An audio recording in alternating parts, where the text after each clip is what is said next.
Ayun guys, kaninang umaga palibhas sa may taong dumating, hindi ko sila nabisita. Ngayon guys, napansin ko, yung palang hindi naman pare-pareho ang itinatagal ng bulaklak. Ito, ang cute pa naman oh. Pero yung unang namukadkad, ayan oh, naglalagas na guys. Hindi pala pare-pareho ang tinatagal nila. Hindi tulad nitong isang ito. Ito guys, yung kaunahang namukadkad. Pero ayan oh, ang haba na. Ayan. Ang haba na guys.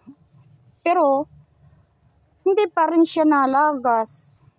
Nauna pa yung isa. Ito siguro,